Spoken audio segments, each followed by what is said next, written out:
What's up guys and welcome. You are watching Fazi Fitness.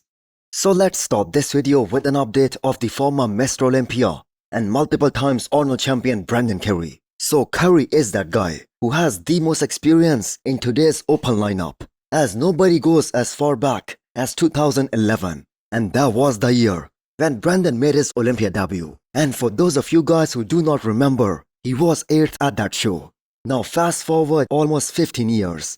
Brandon is still going strong. In fact, he's going to be that one guy who is definitely moving up some places come October. So there is no way Brandon is again placing 9th at the Olympia like last year, especially the way he showed up at this year's Arnold, Ohio. And that placing must have convinced him not to pursue the title of the Masters Olympia this year, because this time, with a full year of training and having a proper off-season and taking the minimum time off, unlike previous years, when he used to be off for major part of the year, there is a very high likelihood that this time he might show up with a much improved physique compared to what we saw at the Olympia last year, and also what we saw at this past Arnold, where we saw one of his best looks, especially in the recent past. So he could still be a threat in those Olympia top 6 or top 7 placings come October. So Brandon still has the advantage of the aesthetics and the shape and that amazing round and bubbly structure. He has one of the best shape in the men's open. And after Phil Heath, he might be the most round and the most 3D looking bodybuilder, especially when it comes to that upper half, front to back. And his side shots are also pretty damn good top to bottom. So can we expect Brandon to show up with much bigger legs, especially in those front shots at the Olympia this year? Well, I'm gonna say that is gonna be highly unlikely. And the major factor, that is gonna be his age. But he can definitely peak a lot better. So the Arnold 2025, that was his first show with a new coach. And both these guys did a damn good job together. They brought a nice combination of everything, fullness and dryness. And it has been years since we have seen Brandon looking so massive, especially during the off-season. Especially the way he looked at the Battle of the Olympia video, standing next to Derek Lansford and Samson Dauda. So I do believe that he's gonna move up. So let me know what you guys think. Can Brandon be back in that top 5?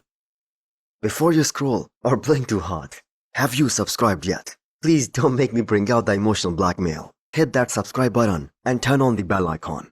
It's free, it's painless, and that makes me look way cooler than I actually am.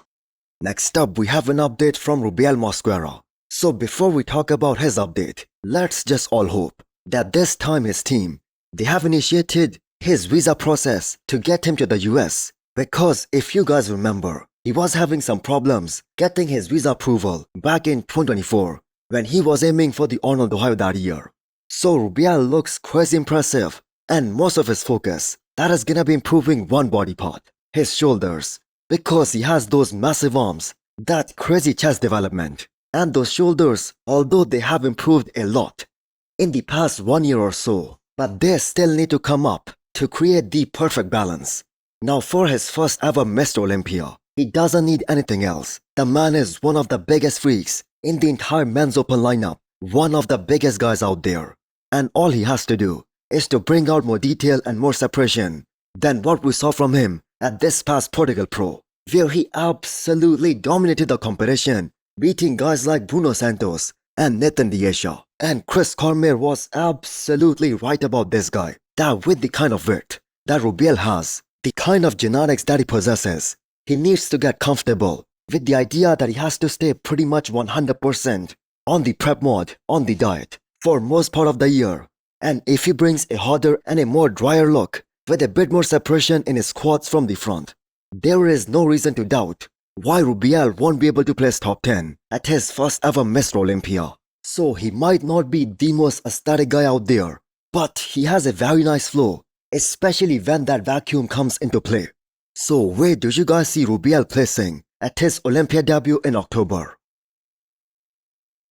Next up, we have an update from soon to become 3 times 212 Olympia champion Keone Pearson. So the man right now is in a league of his own, just like the prime version of Phil Heath or Ronnie Coleman. And during those times, everybody out there just knew that the fight is gonna be for that second place if these guys bring 100%. or even less than 100%. So does anyone else also see Keone's hamstrings to be one of the best in the entire IFBB Pro League right now? And they are already looking pretty damn shredded with more than 9 weeks to go till this year's Mr. Olympia. So Keone made one of the most impressive transformation from 2023 to last year, and he just shut the door on the whole competition. But he was given the task by the judges to put more density in the upper back. Now I personally think that Keone is gonna have zero flaws this year at the Olympia. So some people are kind of concerned about his midsection, but with the amount of vacuum practice that Keone has been doing throughout this year and mastering his midsection control, I do not think that is going to be any kind of problem for Keone Pearson. So he's a prime example of how the mindset changes the entire journey of any athlete out there. The same guy who said that he's gonna be retired by the time he's 30 years old, he's now being called the best body on the planet right now across all divisions. And there is even that argument that he might be able to fight for the men's open title if he decides to make the switch to the open bodybuilding possibly next year.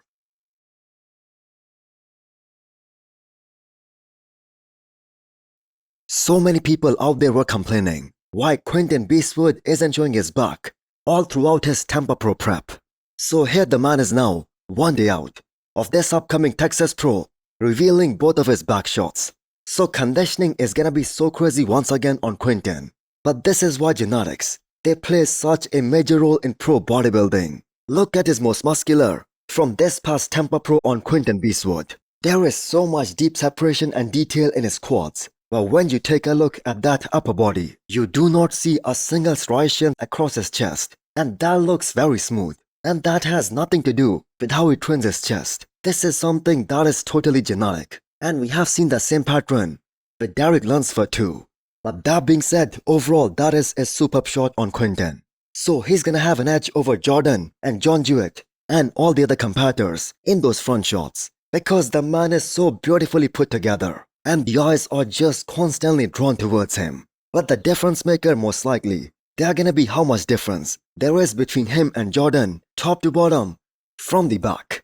Jordan has a lot of thickness and density top to bottom, which is where he exposes Quinton, and not just in the back shots, but in those front shots too. So Quinton can definitely come in a lot harder and fuller, just like he did for Toronto Pro last year. And this is overall a much better physique than Toronto Pro last year. Just imagine going through an entire off-season, and that too a very big one, putting a lot of effort, time and money into the prep, and then getting the feedback from the judges that his physique actually regressed from 2023 to this year. It's like saying that Justin Shire, he kind of wasted 2 entire years of his pro career, and instead of moving forward, he went backwards. So Justin placing 13th at this past Tampa Pro, that was like the biggest shocker of the show, because we were all expecting him to show a bigger and improved compared to the Olympia back in 2023. And guess what? He actually did. He came in bigger. His legs were fuller, chest was fuller. He actually improved on every single point, even the back. That looked a lot better, especially if we look at those comparison pictures. So the same judges who told Justin to bring in bigger quads, bigger chest, the same judges now told him that his physique regressed, and that too in every single area. That could have been the major reason why he pulled out of this year's Texas Pro. So the question is, why did he place so low? Maybe the lineup was simply very deep, and if the judges failed to see the size improvements that Justin Shire made, there is zero surprise on why he got such a low placing. And this just goes to show you that the judges can also make a mistake, and sometimes the improvements, they just get overlooked. But in my opinion, it could have been because of the lack of conditioning. So do you guys think Justin deserved a better placing than 13th? Let me know what you guys think. And also hit the thumbs up button if you liked the video. And smash the subscribe button if you wanna come back for more. Thanks for watching.